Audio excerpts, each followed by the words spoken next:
सखी सहेली सुनने वाली सभी सखियों सहेलियों को नेहा शर्मा और बुआ का नमस्कार। नमस्कार। बुआ जी आज तो बहुत सी बातें हम लेकर आए हैं। आई हो? हाँ। और साथ में क्या लाई हो ये बताओ। आज तो साथ में कुछ नहीं लाए हैं हम, आज साथ में लाए हैं छड़ी। भाई हमने तो सोचा था कि तुम कहोगे कि बुआ जी ये आपके लिए छड़ी है, लेकिन ठीक है तुम ही लेकर आई हो तो थोड़ा सा हम ही डर जाते हैं। तो छड़ी जो है गीत मंजरी में आज का विषय है छड़ी जी। और सेहतमंद बनाए देसी चना, तो लाए हैं हम आपके लिए चना। छड़ी तो हम लाए अपने लिए, अपने पास ले रखे हैं कि हमें ना पड़ जाए। लेकिन ऐसा है कि काले चने का प्रयोग कीजिए, स्वस्थ रहिए तो छड़ी की जरूरत नहीं पड़ेगी। इसे सिर्फ हम गीत मंजरी में ही सुनेंगे या स्टाइल के लिए लेकर चलेंगे। ये हमारे साथी ने लिखकर भेजा है, तो बड़ी प्यारी सी बात आपने लिखकर भेजी है, दोनों विषयों को समाहित करते हुए। और बाकी सेहतमंद की होने की जहां तक बात है उसमें बहुत सारी और भी चीजें हैं। आज हमारी बहुत सारी बहनें जो हैं घर से बाहर भी काम कर रही हैं, या हमारे जो भाई बंधु हैं वो भी जो काम करते हैं, उन्हें किस तरह से घर और बाहर के काम में सामंजस्य स्थापित करना है और करना चाहिए और कैसे आप करते हैं ये थोड़ा सा हमें बताइएगा और हम भी इस पर बात करेंगे। और आज है प्रवासी भारतीय दिवस जी। तो जो हमारे विदेशों में जो बसे हैं हमारे साथी और हमारे जो देशवासी जो बसे हैं विदेशों में, उनके बारे में आज का ये दिन है, क्योंकि उन्हें याद तो हमेशा ही करते हैं हम, बिल्कुल, लेकिन वो जब आते हैं घर या उनकी बातें हमसे होती है तो हम खुद भावुक भी महसूस करते हैं। और उन्हें याद करने के लिए एक दिन भी है कि उनकी जो भले ही वो हमारे आसपास न रह रहे हों, लेकिन वो हमारे साथी ही हैं, हमारे देशवासी। तो भाई सबसे पहले उन्हें बधाई देते हैं, सारे प्रवासी हमारे जो भाई बंधु हैं उन्हें ढेर सारी बधाई। और आज का दिन जो है हमारे साथी भी लिख रहे हैं कि विदेशों में खास उपलब्धि हासिल करने वाले भारतीयों को सम्मानित किया जाता है। इस कार्यक्रम के जरिए भारत और प्रवासी भारतीयों के बीच एक पुल बनाने की कोशिश की जाती है। साथ ही इसके जरिए विदेश निवेश को भी देश में बढ़ावा दिया जाता है। साल 2015 में किया गया संशोधन, इसको साल 2003 में पहली बार मनाया गया था। इसके बाद इसे लगातार हर साल मनाया जाने लगा। हालांकि साल 2015 में इसे संशोधन किया गया, इसके बाद से हर साल के अंतराल के बाद भारतीय प्रवासी दिवस मनाया जाने लगा। इसको मनाने के लिए हर बार एक नया और खास थीम चुना जाता है। इस थीम के अनुसार ही भारत सरकार की ओर से सम्मेलन का आयोजन किया जाता है। और साल जब सन 1915 में 9 जनवरी की तारीख थी जब महात्मा गांधी वापस आए थे दक्षिण अफ्रीका से, तो इस वजह से इस दिन को चुना गया प्रवासी भारतीय दिवस मनाने के लिए, घोषित किया गया। हाँ बिल्कुल, कि इसी दिन को मनाया जाएगा जी। और भाई उद्देश्य तो हमारे साथी ने कहा ही कि एक उद्देश्य है कि उन्हें फिर हम जोड़े रखें, कहीं ये ना लगे कि हम बाहर चले आए तो अब हमारा देश हमें याद नहीं करता या हमारी कोई जो दायित्व है देश के प्रति वो खत्म हो गया। तो दोनों तरफ से बात होती है। तो ये भी कहा जा सकता है कि देश से बाहर रह रहे हमारे बंधुओं से देशवासियों को जोड़ने का एक तरीका है। और हम परिचित भी हों। बहुत सारे हमारे साथी देखो फिर वही होता है ना कि कुछ जब तक बंधन नहीं हो या कोई खास प्रयोजन आयोजन न हो तो आदमी वो काम नहीं करता है। तो कुछ ऐसा ही ये दिवस इसीलिए है कि आप इस दिवस के माध्यम से आएं, अपने देश आए, अपने बच्चों को लेकर आए, क्योंकि बच्चों के लिए तो कुछ न कुछ लगा रहता है, पढ़ाई है, नौकरी है। तो भाई ऐसा नहीं है ये दिवस हो गया तो आप आएंगे ही, तो कहीं ना कहीं फिर से अपनी जड़ों की ओर लौटने का दिन है ये। बिल्कुल। छोड़ो कल की बातें, कल की बात पुरानी, नए दौर में लिखेंगे मिलकर नई कहानी।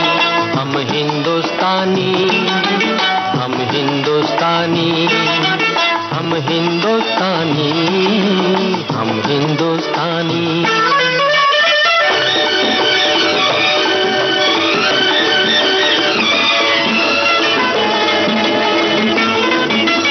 आज पुरानी जंजीरों को तोड़ चुके हैं, क्या देखें उस मंजिल को जो छोड़ चुके हैं।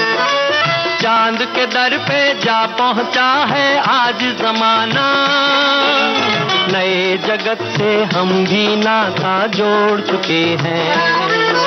नया खून है, नई उमंगे, अब है नई जवानी। हम हिंदुस्तानी। छोड़ो कल की बातें, कल की बात पुरानी, नए दौर में लिखेंगे मिलकर नई कहानी। हम हिंदुस्तानी, हम हिंदुस्तानी।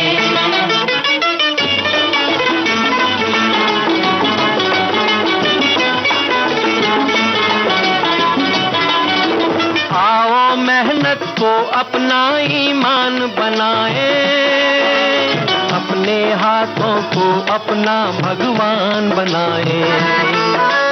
राम की इस धरती को, गौतम की भूमि को, सपनों से भी प्यारा हिंदुस्तान बनाए। नया खून है, नई उमंगे, अब है नई जवानी, हम हिंदुस्तानी। छोड़ो कल की बातें, कल की बात पुरानी, नए दौर में लिखेंगे मिलकर नई कहानी। हम हिंदुस्तानी, हम हिंदुस्तानी।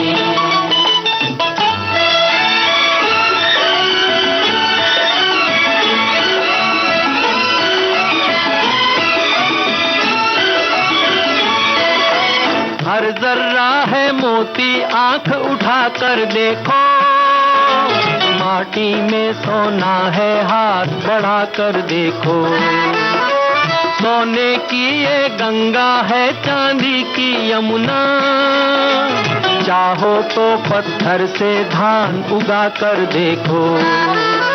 नया खून है, नई उमंगे, अब है नई जवानी, हम हिंदुस्तानी, हम हिंदुस्तानी। छोड़ो कल की बात, कल की बात पुरानी, नए दौर में लिखेंगे मिलकर नई कहानी। हम हिंदुस्तानी, हम हिंदुस्तानी। तो देश को याद करते हैं और देसी चने को भी याद करना चाहिए, या कामकाज के बारे में भी बातें करनी चाहिए ना। अच्छा, वैसे देसी चने की बात हम कामकाज के बारे में भी करने के साथ साथ इसलिए कर सकते हैं कि दोनों बड़े एक दूसरे के ऊपर निर्भर हैं। बड़ा आसान है, देसी चना भिगो के खा लीजिए तो भी कुछ करना नहीं है उसमें। हाँ। या वैसे जो चबैना वाला जो आता है चना भुना हुआ, वो भी आप वैसे भी खा सकते हैं गुड़ के साथ। मतलब बहुत सारे तरीके हैं। जो काम पे जाने में जल्दी हो तो जल्दी से खा के जा सकते हैं। यही तो हम कह रहे हैं कि देखो हम लोगों का जो खान पान है वो बहुत बढ़िया है, तो सब तरीके से आपको आराम ही रहेगा। लेकिन घर और बाहर में सामंजस्य स्थापित करना जो है वो सिर्फ खाने से ही संबंधित नहीं है, बाकी और भी चीजें हैं जिनके माध्यम से हम सामंजस्य स्थापित करते हैं। और हमारे साथियों ने बहुत अलग अलग तरीके से अपनी प्रतिक्रिया भेजी है ना। बिल्कुल, हमारे साथियों ने लिखा है कि प्रवासी भारतीय दिवस के बारे में तो उन्होंने लिखा था, और उसके बाद में इन्होंने काले चने के बारे में भी लिखा हमारे साथियों ने। हाँ, लेकिन ये लिख रही है रोजमर्रा के कामों के बारे में वो लिखते हैं कि घर और कामकाज में सामंजस्य, घर में रोज कुछ ना कुछ कार्य होते ही रहते हैं और इन्हें पूरे भी करने होते हैं, पर पूरा परिवार मिलजुल कर खुशी और एक दूसरे की भावनाओं को समझकर इन्हें पूरा करते हैं तो सारे कार्य जल्दी और आसानी से हो जाते हैं। पर कभी कभी कुछ परिवारों में ये देखने को मिलता है कि उनमें आपसी तालमेल या सामंजस्य की भावना नहीं होती है और कार्य सही समय पर नहीं होते। इस कारण पूरे परिवार की जिम्मेदारी होती है कि वे आपस में सूझबूझ प्रेम के साथ मिलजुल कर अपनी आपसी भावनाओं को समझें। क्या बात है, तो मतलब मिलजुल कर अगर काम किया जाएगा तो काम अपने आप ही हो जाएंगे। भाई देखो, ये तो वर्ड फेमस है ना कि जो भी काम मिलजुल कर किया जाए तो आसानी से हो जाएगा और सभी को बराबर से ये नहीं लगेगा कि अब देखो ये तो बैठे हुए हैं, हम सारा काम कर रहे हैं। हाँ। या जो बैठे हैं उन्हें भी मन में कहीं ना कहीं ग्लानि होगी कि देखो हम केवल बैठे हैं, ये बेचारा काम कर रहा है, ये बेचारी काम कर रही है। तो सो जाते हैं वो, ग्लानि ना हो इसके लिए आंखें बंद कर ली जाती है कई बार। हाँ, ये आइडिया वैसे अच्छा है।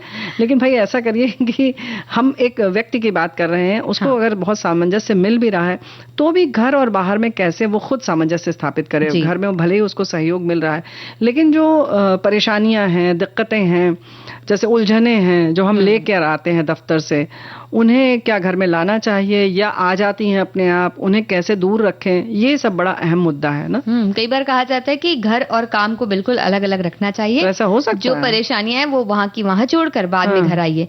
लेकिन आमतौर पर ऐसा इसलिए नहीं हो पाता क्योंकि इंसान तो एक ही है और दिमाग भी भगवान की कृपा से एक ही है। और उसमें डिब्बे अलग अलग है नहीं कि इस डिब्बे में डाल दिया और बंद कर दिया।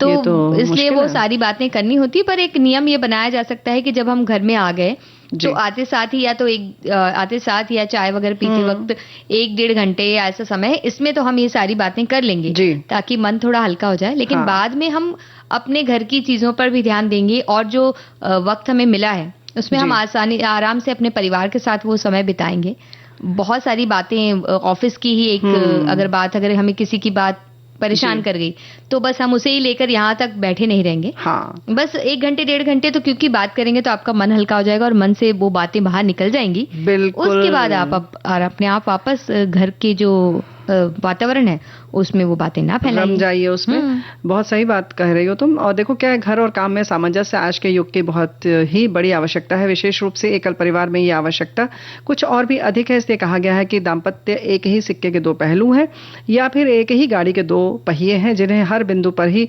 सामंजस्य स्थापित करने अपेक्षित है। जी हाँ, बिल्कुल सही बात है। और वहीं ये भी बात सही है नेहा बिटिया, जैसे तुमने कहा ना कि घर आकर बताएं बात को, लेकिन क्या होता है कि एक बताने का तरीका होता है। एक होता है हम मन हल्का करने के लिए बता रहे हैं और कहीं घर में बताया तो बाकी लोग क्या होता है राय देने लगते हैं या कहीं ना कहीं जो बता रहा है उसकी गलतियां बताने लगते हैं कि तुमने ऐसे क्यों किया, तुमने वैसे क्यों कर दिया, ये तुमने बहुत बड़ी बेवकूफ़ी कर दी। तो भाई ये तो हो गया। अब उसमें क्या है कि आप सुन लें ताकि उसका मन हल्का हो जाए और आप उनके दफ्तर की सारी स्थिति को नहीं समझते तो बहुत राय न दें, बस वहीं तक सीमित करके और उसके बाद छोड़ दें, कह दें अच्छा मन हल्का हो गया, जो तुम्हें ठीक लगे वो कल स्थिति के हिसाब से तुम कुछ करना। या कभी कुछ लगता है खास तो आप राय दे सकते हैं कि नहीं देखो सोच विचार लो, कुछ अगर बहुत गुस्से में है तो भाई 2 दिन विचार कर लो तब लिखो, बहुत दिक्कत है छुट्टी ले लो, इस तरीके की राय आप भले ही दें। लेकिन बहुत ज़्यादा हम क्या हो जाता है कि उसमें जुड़ जाते हैं और उसमें फिर जो परेशानी होने लगती है और घर में एक तरीके से क्लेश का वातावरण हो जाता है। तो उसको वहीं छोड़ दिया जाए क्योंकि ये यहाँ के लिए नहीं है और हम किसी तीसरे व्यक्ति के लिए या तीसरी स्थिति के लिए घर में लड़ाई झगड़ा कर रहे हैं। और आमतौर पे बुआ जी ऐसा होता है कि लोग जब अब किसी के बारे में भी अगर बात बताते हैं तो आमतौर पर उनसे जो परेशानी हो रही होती है उसे बताते हैं। बिल्कुल। या उनकी जो बुरी आदतें होती क्योंकि उससे हमें परेशानी होती है तो हम वही बातें बताते हैं। तो कई बार वो अच्छी कुछ चीजें भी करते हैं जो हमें पसंद है लेकिन हम वो बातें घर में नहीं बताते हैं क्योंकि वो इस समय बुराई की बात है ना। देखो क्या इस समय हम परेशान हैं तो हम सिर्फ वो खराब बातें ही याद कर रहे हैं और बता रहे हैं। तो जो सुनने वाला है परिवार का ही सदस्य, हम परिवार की ही बात कर रहे हैं, तो उनको ये समझना चाहिए कि अगर मदद करनी ही है तो बताएं कि देखो तुम याद करो कि कभी उन्होंने तुम्हारे संग अच्छा भी किया था या इनकी यही आदत है, पहले ये बताओ। तो उनकी दिशा भी थोड़ी सी बदली जा सकती है। और इसके लिए एक अंतराल भी लिया जा सकता है जैसे हम लेने वाले हैं। बिल्कुल।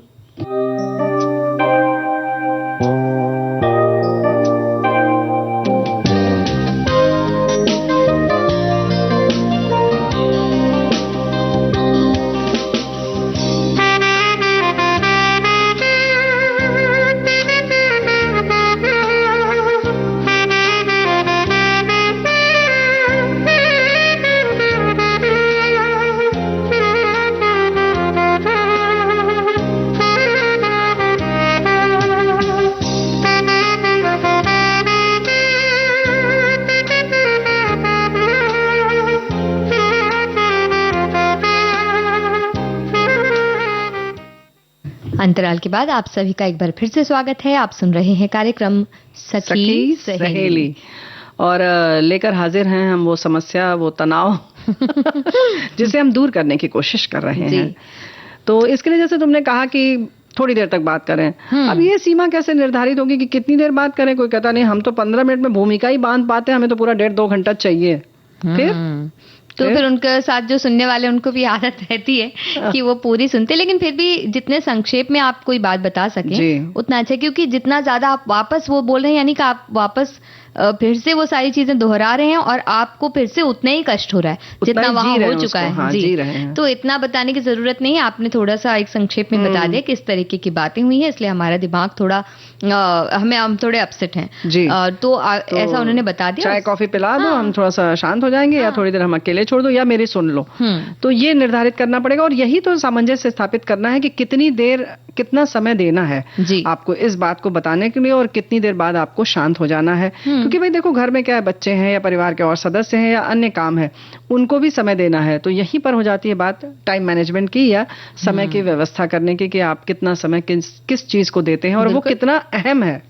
हाँ, और अगर आपको संभव हो, आपका एक क्योंकि ऑफिस का एक टाइम होता है जो भी 7 घंटे का होता है, 8 घंटे का, सबके अलग अलग समय होते हैं, तो उस समय में आप वो काम पूरा वहां करके आने की कोशिश कीजिए। ऐसा या वहां अगर बचता भी वो काम तो आप अगले दिन जल्दी जा सकते हैं या जो जिस भी तरह से मैनेज कर सकते हैं, लेकिन ये ना करें कि आप ऑफिस का काम घर ले आए। अब आप घर में बैठ के काम कर रहे हैं, फिर आप ऑफिस में जाके काम कर रहे हैं, तो इससे परिवार के सदस्यों को एक वक्त के बाद ऐसा लगता है कि ये तो दिन भर काम ही करते रहते हैं। घर को भी दफ्तर बना दिया है।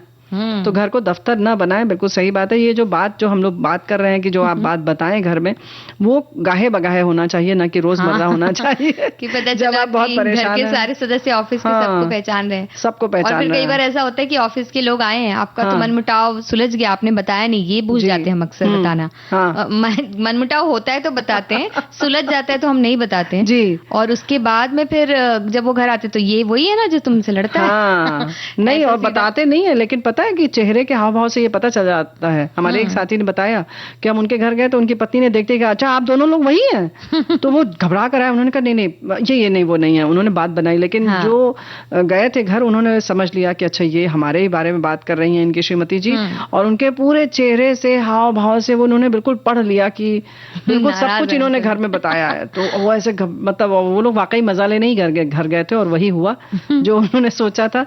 तो भाई इस तरीके की बात बिल्कुल सही नेहा बिटिया तुमने कही कि ऐसा नहीं होना चाहिए। तो मनमुटाव सुलझ जाए तो भी बता दें, जब जो जिसके बारे में आपने चर्चा की वहां पर आप कह सकते हैं कि ये चीजें हो गई, अब सब अच्छी तरह से हो गया, तो उनके लिए भी वो वाला जो एक अध्याय आपने शुरू किया था वो खत्म बंद हो जाएगा। नहीं या यूं कहें कि बंद तो जैसे हम लोग बार बार कह रहे हैं कि डिब्बा नहीं है, तो समझ लीजिए कि आपने वो कक्षा पास कर दिया था तो खत्म हो गया, नए सिरे से रहिए। और एक बात और है कि भाव जो है हम लोग जो कह रहे हैं, तो कार्यालय एक चीज जो है या कोई भी काम है वो प्रोफेशन अलग है और आपसी व्यवहार जो होता है वो अलग होता है। तो व्यवहार को व्यवहार रहने दे, भले ही हमारा कितना भी झगड़ा आपस में हो जाए, लेकिन उसको सिर्फ कार्यालयी काम तक सीमित रखें, या मान लें कि ये हमारी सैद्धांतिक लड़ाई थी, न कि हमारे व्यवहार की लड़ाई थी। पूरे ऐसा ना हो कि ऑफिस में आप एक दूसरे को देख भी नहीं रहे और ये जो घर तक पहुंचने वाली बात है वो तभी होगी जब आप उसको मन में लेकर चलेंगे। तो मन में लेकर न चलें, ये मानकर चलें कि भाई हमारे विचार आपसे विचार से अलग थे या ये सिद्धांत वाली बात थी, तो हम इसको अपने व्यवहार में नहीं लाएंगे। तब ये घर वाला जो हमने बताया ना मनमुटाव चेहरा बन जाएगा, वो नहीं होगा। तो कुछ ऐसी कोशिश करें। और बहुत सारी काम खासतौर से हमारी बहनें जो हैं वो समय मैनेजमेंट और घर की व्यवस्था देखना, घर में बच्चों को समय देना, पति को समय देना, घर में अगर माता पिता हैं उनको समय देना, तो इन सब में सामंजस्य बखूबी निभा रही हैं जी। थोड़ा और निभाने की कोशिश करेंगी। हमें गीत सुनवा देंगे तो और मजा आ जाएगा। बिल्कुल।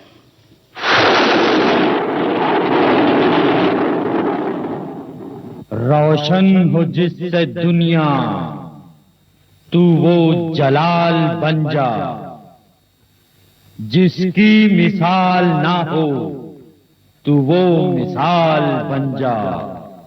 इतना असर हो धरती पे तेरे पसीने से कि गंगा की धार फूटे पत्थर के सीने से।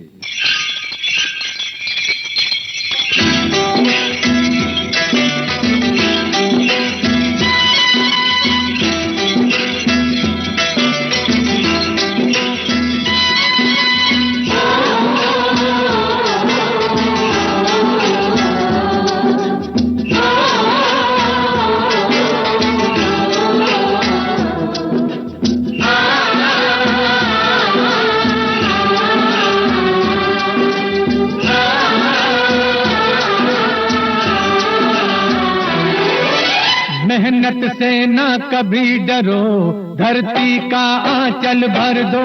मेहनत से ना कभी डरो, धरती का आंचल भर दो। और पत्थर से हीरा, मिट्टी से सोना पैदा करो। काम करो, हाँ काम करो, सुबह करो और शाम करो। काम करो, हाँ काम करो, सुबह करो और शाम करो। मेहनत से ना कभी डरो, धरती का आंचल भर दो। और पत्थर से हीरा, मिट्टी से सोना पैदा करो। काम करो, हाँ काम करो, सुबह करो और शाम करो। काम करो, हाँ काम करो, सुबह करो और शाम करो। हैया हैया हैया हैया हैया।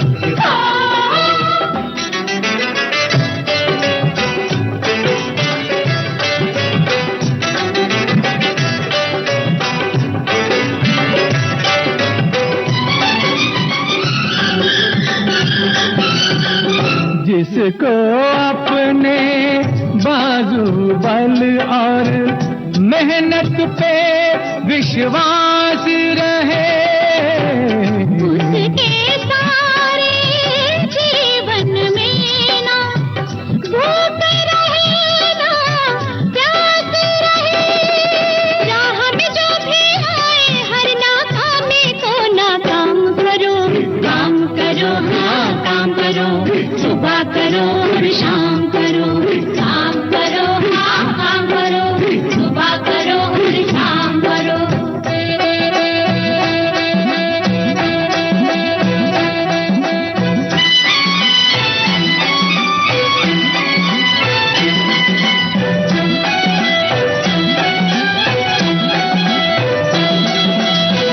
कसम उठाओ आज सभी मजदूरी करके है खाना, हाथ फैला कर खाने से अच्छा है भूखा मर जाना। सुनो भिखारियों भीख मांग कर देश को ना बदनाम करो, काम करो हाँ काम करो, सुबह करो और शाम करो, काम करो हाँ काम करो, सुबह करो और शाम करो। मेहनत से ना कभी डरो, धरती का जल भर दो, मेहनत से ना कभी डरो, धरती का जल भर दो। और पत्थर से हीरा मिट्टी से सोना पैदा करो, काम करो हाँ काम करो, सुबह करो और शाम करो, काम करो हाँ काम करो, सुबह करो और शाम करो। भैया भैया भैया भैया भैया भैया। तो बुआ जी, काम करने और सामंजस्य बिठाने पर हमारे एक साथी कह रही हैं कि हम गृहिणियों के लिए तो काम ही घर था, घर में ही काम है। कामकाजी महिलाओं का घर और काम में सामंजस्य बिठाना पड़ता है, क्योंकि उन्हें दोनों मोर्चा संभालना देखना पड़ता है। कोरोना टाइम से कुछ राहत इन्हें मिली है, घर में काम करने का चलन हुआ, पर कुछ कामों में तो बाहर निकलना ही पड़ता है। वैसे ये बात सही कह रही हैं, लेकिन गृहिणियां जो हमारी वो भी बहुत सामंजस्य स्थापित करती हैं, और ये उनका बड़प्पन है कि वो सोचती हैं कि भाई हमें कोई ऐसा नहीं करना पड़ता है। लेकिन आपके घर में चाहे वो आपके जीवन साथी हों, चाहे परिवार के अन्य सदस्य जो बाहर से काम करके आते हैं, वो जो बातें बताते हैं, जो हम बात कर रहे हैं, उनको आप किस तरह से हैंडल करती हैं, उनकी बात को कैसे सुनती हैं, उन्हें कैसे वो सुकून देती हैं, ये भी एक सामंजस्य स्थापित करने वाली बात है। उसके संग संग आप भी सामान वगैरह खरीदने के लिए, हमारी बहुत सारी जो बहनें हैं जो घर की रानी हैं या घर को संभालती हैं बखूबी, वो भी बहुत सारे काम बाहर के करती हैं।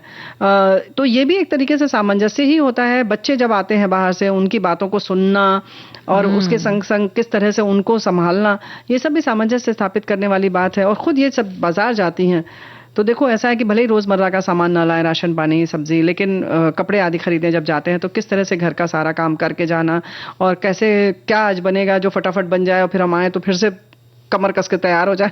वो तो हर दिन सामंजस्य इन्हें भी बिठाना पड़ता है। कोई अगर कहता है कि आज हमें ऑफिस जल्दी जाना है, तो भी इनको अपना समय उस के अनुसार बिठाना पड़ता है, ताकि अगर वो टिफिन लेके जाते हैं तो ये बनाए या कुछ खिलाए वगैरह तो भेजते हैं नहीं, तो सारी काम तो इन्हें करना पड़ता है। उस हिसाब से वो सामंजस्य बिठाती हैं। और उसके बाद कभी चना खाती हैं, तो कभी चाय साथ में पीती हैं, कभी गुड़ खाती हैं, क्योंकि सेहत बनाना है। फिर रोज भीगे हुए अंकुरित चने गुड़ के साथ सेवन करो, या ये हमें बचपन से खिलाया गया। काले चने आयरन के मुख्य स्रोत हैं और ये प्रोटीन से भरपूर हैं। बढ़ते हुए बच्चे को, गर्भवती महिलाओं को, मधुमेह के रोगी के लिए काले चने बहुत फायदेमंद है, पर गठिया और गाउट पेशेंट को इसके सेवन से परहेज करना चाहिए। ये हमारे साथी लिखकर भेज रहे हैं। बिल्कुल। और काले चने का प्रयोग करने के लिए हमारे साथी कह रहे हैं कि काले चने का प्रयोग कीजिए, स्वस्थ रहिए, तो छड़ी की जरूरत नहीं पड़ेगी। इसे सिर्फ हम ये तो आपने बताया, गीत मंजरी में सुनेंगे, स्टाइल के लिए लेकर चलेंगे। और हमारे एक और साथी कहते हैं कि शाम को चाय के साथ भुने चने खाते हैं। चने को थोड़े से तेल में हल्का भूनकर नमक और चाट मसाला छिड़क देते हैं, इससे टेस्टी हो जाता है। तो ये भुने हुए चने हमें लगता है बेक्ड वाले बता रही हैं। और वैसे जो हम लोग कच्चे भिगोते हैं काले वाले चने, उसको भूरे रंग के जो होते हैं, उनको आप अगर भीग गया अच्छी तरीके से तो उसको थोड़ा सा उबाल लीजिए, और उसमें भी थोड़ा सा नमक और ऊपर से कच्चा तेल डालकर भी खा सकते हैं आप, भून कर भी खा सकते हैं। तो बहुत तरीके से खाया जा सकता है, लेकिन इसकी जो कैफियत है या जो इसमें वो होता है वो बहुत महत्वपूर्ण है। बिल्कुल, हमारे एक साथी कह रहे हैं चना देसी हो या परदेसी, चना जोर गरम हो या अंकुरित, खाने से नरम तबीयत भी बनती है गरम। प्रोटीन और फाइबर से भरपूर चना सिर्फ इंसान ही नहीं, घोड़े को भी स्वस्थ और ताकतवर बनाता है। ऐसे कहते तो ये हैं कि घोड़े की तरह दौड़ने लगता है इंसान जो चना खाता है। जी हाँ, बिल्कुल सही बात है। चने फाइबर युक्त होने के कारण पेट संबंधी जो परेशानियां हैं उसे दूर करते हैं, और इसमें जो है ना ग्लाइसेमिक इंडेक्स कम होने के कारण इसे खाने से शरीर में उपयुक्त मात्रा में फाइबर आ जाता है और वजन जो कम करने में सहायक होता है। तो प्रोटीन जिसमें ज्यादा होता है तो जाहिर है कि हमारा वजन नहीं बढ़ता है और इसको भरपूर खाया जा सकता है। बिल्कुल, और देसी चना जैसे कि हमारे साथी ने बताया कि डायबिटीज के रोगियों के लिए बहुत उपयोगी होता है जी। और जो भुने हुए चने होते हैं, फूटे चने, उन्हें खाना चाहिए। तो इससे रक्त की शर्करा की मात्रा कम होती है, जो बीच में शाम के वक्त भूख लगती है। तो अगर एक मुट्ठी भर वो चना खा लिया जाए तो पेट भरा भी रहता है, और बहुत ज्यादा खाना नहीं आपने खाया फिर भी आपका पेट लंबे समय तक भरा रहता है। तो लेकिन हम तो चाहते हैं कि थोड़ी थोड़ी देर में भूख लगती रहे। लालच तो आता है इस चने को खाते हुए, ऐसा लगता है कि और खाया जाए और खाया जाए। नहीं, और भी चीजें खाने का मन करता है।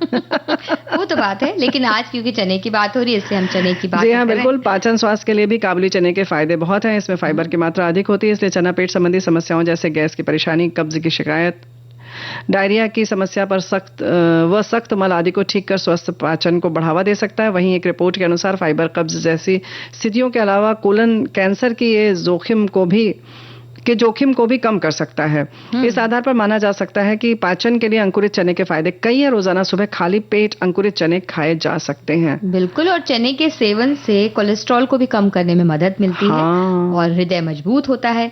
साथ ही विटामिन सी का भंडार है चना, तो इसलिए अगर इसका सेवन किया जाए तो त्वचा के साथ साथ चेहरे को भी बहुत चमक देता है और आंखों की रोशनी के लिए भी फायदेमंद है। और जब अंकुरित कर देते हैं तो जाहिर है कि उसमें विटामिन ई जो है वो बहुत बढ़ जाता है, जो हमारे बालों के लिए, त्वचा, इन सभी चीजों के लिए बहुत अच्छा है। तो कुल मिलाकर बड़ा सेहतमंद ये चीज है और रोशनी के लिए भी अच्छा है। लेकिन इसको बहुत अलग अलग तरीके से खाया जाता है, जैसे कि हमने बताया ना, भिगो के अगर उबाल लिया तो उसमें आप चाहे तो कच्चा प्याज काट लीजिए, थोड़ी सी अदरक काट लीजिए, डाल दीजिए कद्दूकस करके, हरी मिर्च काट के डाल दीजिए, और बाकी फिर उसको तलने भुनने की जरूरत नहीं है। आप बस नमक थोड़ा सा डालिए, नींबू डालिए और ये सब चीजें ऊपर से कच्ची डाल के खा लीजिए। इतना सेहतमंद है तो उसको ना तला भुना जाए तो ज्यादा अच्छा है, तो लेकिन सेहतमंद जो है और बढ़ जाए। पर वैसे सब्जी भी इसकी बना के खाते तो वो भी पौष्टिकता, लेकिन अंतराल लेते हैं तभी खा सकते हैं।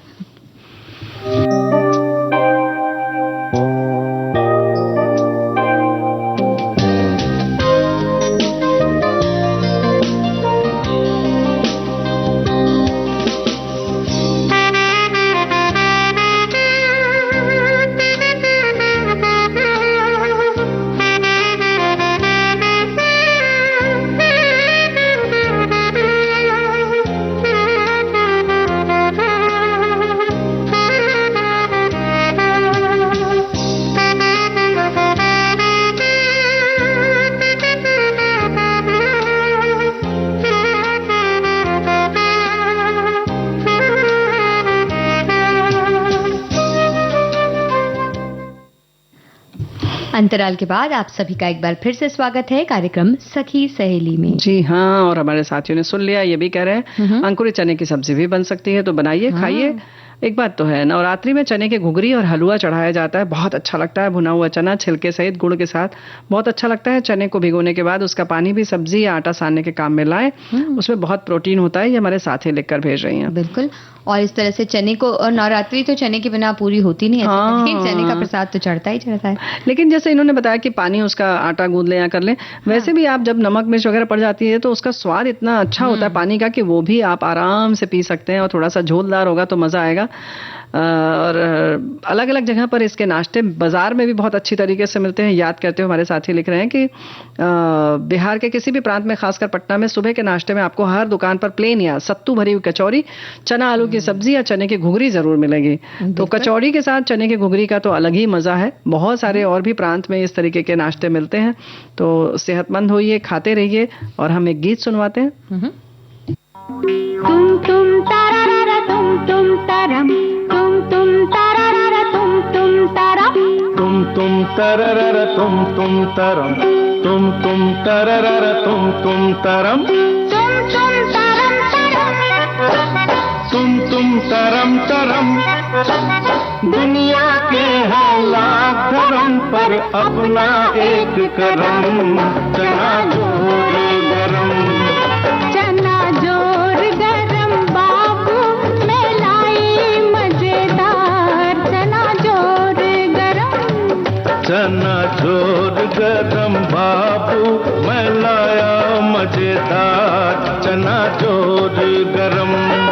मेरा चना बना है आला, जिसमें डाला गरम मसाला, इसको खाएगा दिल वाला, चना जोर गरम। मेरा चना खा गया गोरा, मेरा चना खा गया गोरा, खा के बन गया तगड़ा घोड़ा। मैंने पकड़ के उसे मरोड़ा, मार के टंगड़ी उसको तोड़ा, चना जोर गरम। चना जोर गरम बाबू मैं लाया मजेदार, चना जोर गरम।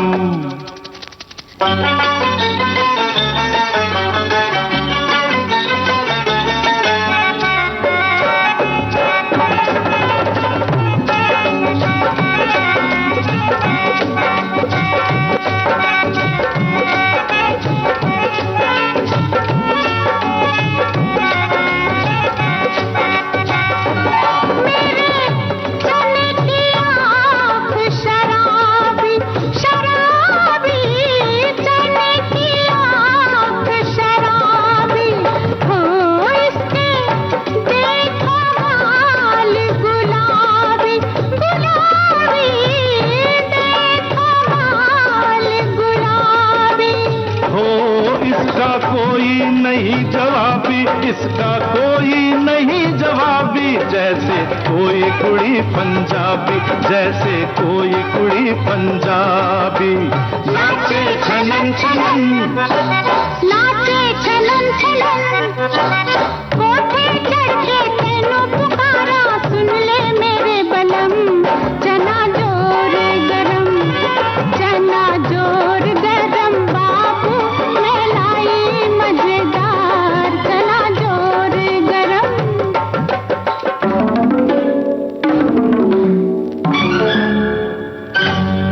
मेरा चना खा गए गोरे गोरे, मेरा चना खा गए गोरे, हो गोरे जो गिनती में है थोड़े, हो फिर भी मारे हमको कोड़े, फिर भी मारे हमको कोड़े। तुम तरम तरम, तुम तरम तरम, लाखों कोड़े टूटे फिर भी टूटा ना दम हम, चना जोर गरम, चना जोर गरम बाबू मैं लाया मजेदार, चना जोर गरम। क्रांति फिल्म का ये गीत हमारे सभी साथियों को याद होगा। लाठी में है गुण बहुत, सदा राखिए संग जी। गहरी नदी नाली जहां, तहां बचावे अंग। तहां बचावे अंग झपटे कुत्ता कह मारे, दुश्मन दावा गिर होए तिनहू को झारे। कह गिरधर कविराय सुनो है दूर के बाठी, सब हथियार छाणी हाथ में लीजे लाठी। तो भाई हाथी ये जो बात कही है इन्होंने कि लाठी में गुण बहुत है, तो ये बात बिल्कुल सही है, लेकिन इसके अलग अलग नाम हैं और आज गीत मंजरी में हम लेकर हाजिर हैं छड़ी। छड़ी जी, दूसरा नाम छड़ी, लाठी, बेत, ये सब इसके अलग अलग नाम है। ये सब बचपन के साथी से लगते रहे हैं। बचपन में छड़ी के डर से न जाने कितने काम कर लिया करते हैं हम। ये छड़ी जिस तरह खुद सीधी खड़ी रहती है, उसी तरह हमें भी अपनी चाल सीधी रखने पर मजबूर किया करती है। बचपन से बुढ़ापे तक छड़ी का सफर हमारे साथ चलता है। इस छड़ी से डर भी लगा तो इसने अपना भी बनाया। कई बार ये हमारे ही गले पड़कर हमें नचाती रही। हम भी क्या करते, इसे संभाले चलते रहे ये कहकर। छड़ी रे छड़ी कैसी गले में पड़ी, छड़ी रे छड़ी कैसी गले में पड़ी, पैरों की बेड़ी कभी लगे हथकड़ी, छड़ी रे छड़ी कैसी गले में पड़ी, छड़ी रे छड़ी कैसी गले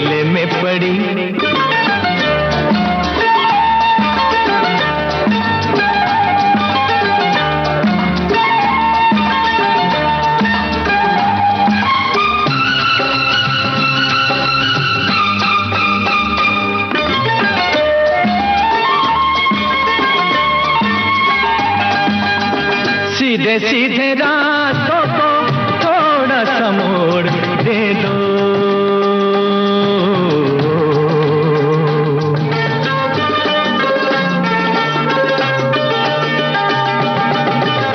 सीधे सीधे रास्तों को थोड़ा सा मोड़ दे दो, बेजोड़ रूहों को हल्का सा जोड़ दे दो, जोड़ दो न टूट जाए सांसों की लड़ी, जोड़ दो न टूट जाए सांसों की लड़ी। छड़ी रे छड़ी कैसी गले में पड़ी, छड़ी रे छड़ी कैसी गले में पड़ी।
छड़ी। छड़ी पर फिल्मों में तो कड़क माँ के किरदार निभाती हुई राशि ठाट वाली माँ, हीरो, बहुत सारे विलन भी हाथ में छोटी सी छड़ी लेकर चलते हुए पर्दे पर दिखाई देते हैं। और ये छड़ी, जैसे हमने लिखा बताया, कविता पढ़ी कि नदी नाला पार करवाती है, ऊंचाई के कोई फल फूल तोड़ने का मन हुआ तो सहारा बन जाती है, हमारी ऊंचाई बढ़ाती है। अंग्रेजी बाबू छड़ी घुमाकर लोगों के बीच घूमते रहते हैं और उनकी छड़ी ने सम्मान भी पाया। पतली छरहरी काया ने छड़ी की उपमा पाई तो कई बार छड़ी के नाम से उन्हें चिढ़ाया भी गया। वैसे कुछ भी कहो, भले ही हम चिढ़ते और चिढ़ाते रहे, लेकिन सभी लालायित भी रहते हैं छड़ी वाली काया पाने के लिए। खंबे जैसी खड़ी है, लड़की है या छड़ी है, शोला है फुलझड़ी है, पटाखे की लड़ी है, आंखों में गुस्सा है, लबों पे गाली है। देखो जरा देखो यारो, खुद को समझती है क्या? खंबे जैसी खड़ी है, लड़की है या छड़ी है, शोला है फुलझड़ी है, पटाखे की लड़ी है, आंखों में गुस्सा है, लबों पे गाली है। देखो जरा देखो यारो, खुद को समझती है क्या?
खंबे जैसी खड़ी है, लड़की है या छड़ी है, शोला है फुलझड़ी है, पटाखे की लड़ी है, आंखों में गुस्सा है, लबों पे गाली है। देखो जरा देखो यार, खुद को समझती है क्या?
इस छड़ी का बनना भी आसान नहीं है।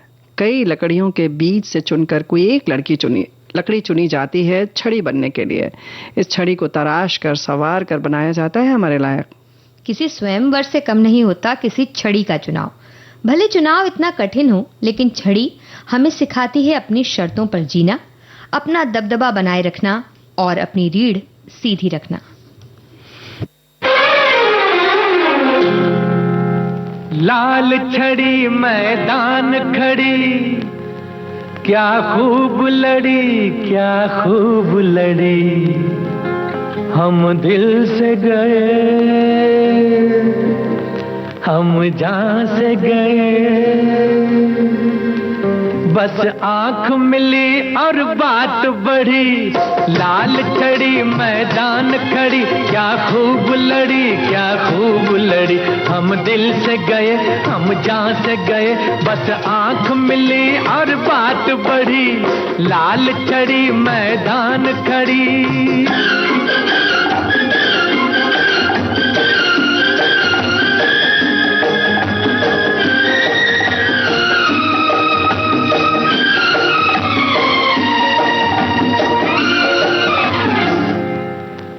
तीखे तीखे दो नैना, उस शौक से आंख मिलाना था, देनी थी कयामत को दावत, एक आफत से टकराना था।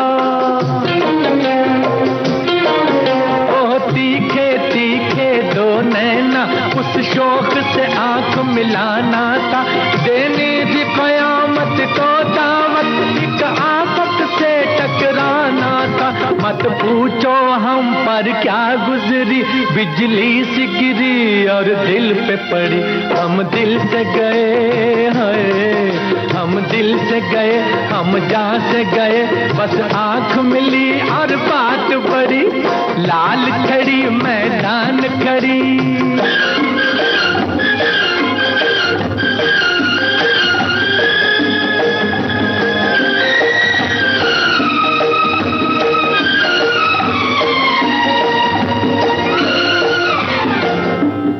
तन तन कर जालिम ने अपना हर तीर निशाने पर मारा है शुक्र के अब तक जिंदा हूँ मैं दिल का घायल बेचारा तन तन कर जालिम ने अपना हर तीर निशाने पर मारा है शुक्र के अब तक जिंदा हूँ मैं दिल का घायल बेचारा उसे देख के लाल दुपट्टे में मैंने नाम दिया है लाल छड़ी हम दिल से गए ओए हम दिल से गए हम जान से गए बस आंख मिली और बात बढ़ी लाल छड़ी मैदान खड़ी क्या खूब लड़ी क्या खूब लड़ी हम दिल से गए हम जान से गए बस आंख मिली और बात बढ़ी लाल छड़ी मैदान खड़ी। बुढ़ापे में जब कदम लड़खड़ाने लगे तो दो हाथ बन गए सहारा हाथों ने पैरों को संभालने के लिए थाम ली छड़ी और ये छड़ी कदम से कदम मिलाकर चलने लगी। यूं जारी रहा जीवन का सफर। कई बार कोई अपना ही बन जाता है हमारी छड़ी वो हमारा हाथ थामे एक छड़ी की तरह हमारी चाल का रखता है ख्याल ऐसी छड़ी बहुत कीमती होती है उसे थाम कर जिंदगी हसीन होती है। मुझको सहारा देने वाले ये दिल कहे तेरा शुक्रिया हो मुझको सहारा देने वाले ये दिल कहे तेरा शुक्रिया ज़माना जो दे न सका तूने दिया मुझको सहारा देने वाले ये दिल कहे तेरा शुक्रिया।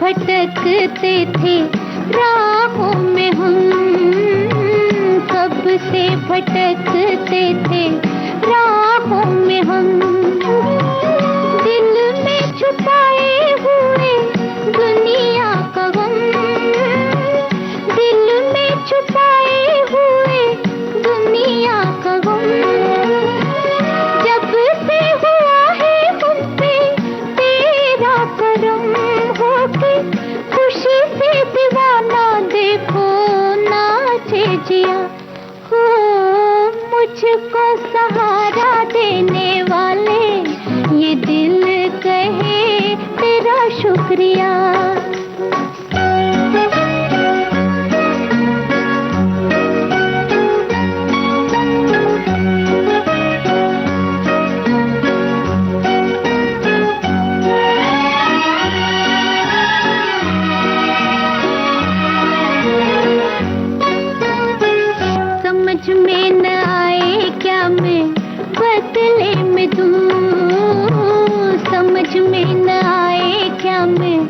बदले में दूं तमन्ना यही है तेरी बन के रहो तमन्ना यही है तेरी बन के रहो दिल में बिठा के तेरी पूजा करूं मैं हूँ तेरी पुजारन तू है मेरा देवता हो मुझको सहारा देने वाले ये दिल कहे तेरा शुक्रिया हो मुझको सहारा देने वाले ये दिल कहे तेरा शुक्रिया ज़माना जो दे ना सका तूने दिया मुझको सहारा देने वाले ये दिल कहे तेरा शुक्रिया हो तेरा शुक्रिया हो तेरा शुक्रिया।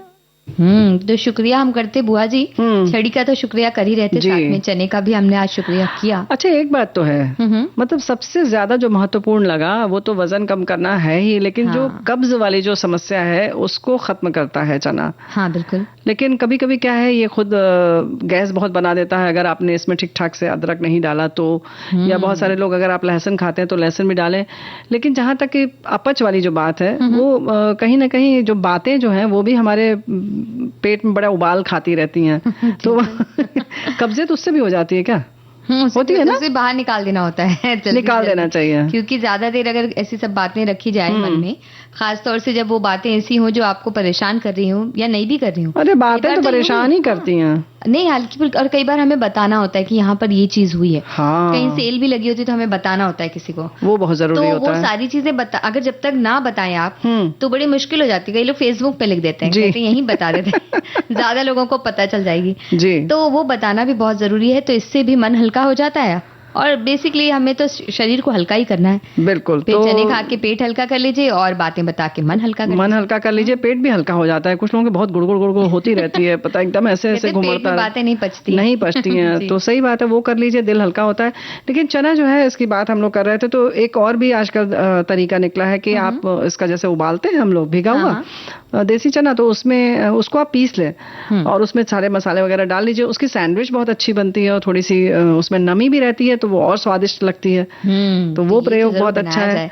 और हमारे एक साथी कह रहे हैं कि काले चने भी छोटे और बड़े, ये 2 प्रकार के मिलते हैं, लेकिन यदि अंकुरित करके खाना है तो अंकुरित करके खाएं तो अच्छी बात है, लेकिन इन 2 भेदों में से छोटा वाला ही श्रेयस्कर है। तो छोटे वाले जो काले चने हों जी वो लेने चाहिए, बड़े वाले काले चने इनके हिसाब से उतने अच्छे नहीं है। हाँ, श्रेयस्कर में ये तुलना वाली बात है, ऐसा नहीं कि वो नाराज हो जाएगा काबुली चना, हाँ बिल्कुल नहीं लेकिन ऐसा करते हैं कि दोनों मिला भी सकते हैं। तो जैसे सामंजस्य वाली बात आई ना, तो यहाँ पर भी सामंजस्य आप स्थापित कर सकते हैं, इससे स्वाद आ जाएगा, उससे देखने में रौनक आ जाएगी। चने को प्रोटीन का सबसे अच्छा सोर्स माना जाता है। वेजिटेरियन के लिए प्रोटीन के बहुत कम सोर्स मौजूद हैं, लेकिन नॉन वेजिटेरियन के लिए तो प्रोटीन के कई सोर्स हैं। चने को फाइबर का अच्छा सोर्स माना जाता है। काले चने में एंटीऑक्सीडेंट पाया जाता है। चने से वजन कम किया जा सकता है। ये तो बात इतनी हो गई कि उसके बाद सब खाना शुरू कर देंगे बहुत सारा चना, क्योंकि वजन कम करें, लेकिन बहुत ज्यादा मात्रा में अगर खाएंगे तो वजन बढ़ भी जाएगा क्योंकि चना वजन बढ़ाने के भी काम में आता है। तो उसे दूध के साथ या इस तरह से कैसे सेवन, प्रोटीन के चने का सेवन करना होता है। वो इसलिए कि नहीं, वो तो जब एक्सरसाइज करने के बाद जब प्रोटीन शेक वगैरह जो लोग लेते हैं वो इस तरीके से चना खाते हैं तब वो होता है। और शरीर जो होता है इसमें मांसपेशियां बहुत मजबूत होती हैं और शरीर सौष्ठव के लिए, या जैसे कहते हैं ना कि कबड्डी वगैरह जो करते हैं या जो कसरत करते हैं उनके लिए ये बहुत महत्वपूर्ण है चना। और सुबह खाना भी चाहिए, लेकिन उसके संग अगर पूड़ी मिल जाए ना तो और बढ़िया है। और हमारे एक साथी कह रहे हैं, हमारी प्राइमरी स्कूल के हेडमास्टर जो चलते वक्त सहारे के लिए छाते के हाथा जैसी छड़ी का उपयोग करते थे।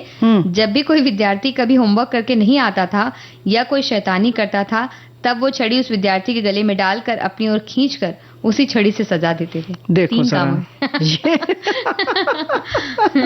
तो ये वाला जो खींचने वाला था गले में डाल करना, ये वाला तो हम लोग भूल ही गए थे बताना। और प्रयोग तो छड़ी के बहुत सारे हैं, जैसे कहीं कपड़ा गिर जाए तो आप नीचे से भी उठा लेते हैं, उसमें एंगल जो बना होता है वो बड़े मजेदार होता है। इसका जो जहां पकड़ते हैं वो अलग अलग तरीके की चांदी की मूठ, जैसे जिसको उसको मूठ बोलते हैं, और शेर का चेहरा बना होता है, वो बड़ी नक्काशीदार और अलग अलग तरीके की भी बनती है, तो बड़ी खूबसूरत भी होती है छड़ी। पहले तो इसकी मतलब ये एक अलग तरह का फैशन था, जो कि पहले जो भी घर के बुजुर्ग होते थे, भले ही वो आसानी से चलते थे, लेकिन एक छड़ी स्टाइल के लिए रखा जाता था, तो उनके पहनावे का एक हिस्सा होता था वो भी। तो उसको एकदम अलग अलग तरीके की सुंदर से सुंदर छड़ियां लाई जाती थी और बहुत सारी जगहों पर कोने में रखी रहती थी कई। तो ये शौक की बात है, शौक आप आज भी पाल सकते हैं, ऐसा थोड़ी है कि वो पहले के जमाने की बात थी। तो शौक की जहां तक बात है, जैसे कि हम लोग चने की भी बात कर रहे हैं, तो हमारे साथी लिख रही हैं, इन्होंने लिखा है कि बिना दांत वाले चनों को कूट कर खा सकते हैं। तो ये पाउडर बना के खा सकते हैं। पाउडर बना के खाने की बात पर भाई घर में बड़े बुजुर्ग अगर होते हैं तो उनका बहुत ख्याल रखा जाता है। तो हमारे घर में भी जैसे दादी वगैरह थी, तो अम्मा हमारी क्या करती थी कि जो चबैना लगाया जाता है जिसमें चना ममरा ये सब होता है, मूंगफली आदि, उनको बहुत शौक था, दादी को तो पसंद था, तो वो सारी चीज को कूट देती थी, बुरा जैसे कि उसका पाउडर जैसा बना देती थी, और फिर वो बड़े मजे से दादी खा लेती थी। तो ऐसे पीस कर बुजुर्गों को दिया जा सकता है चना भी, जो सूखा वाला है।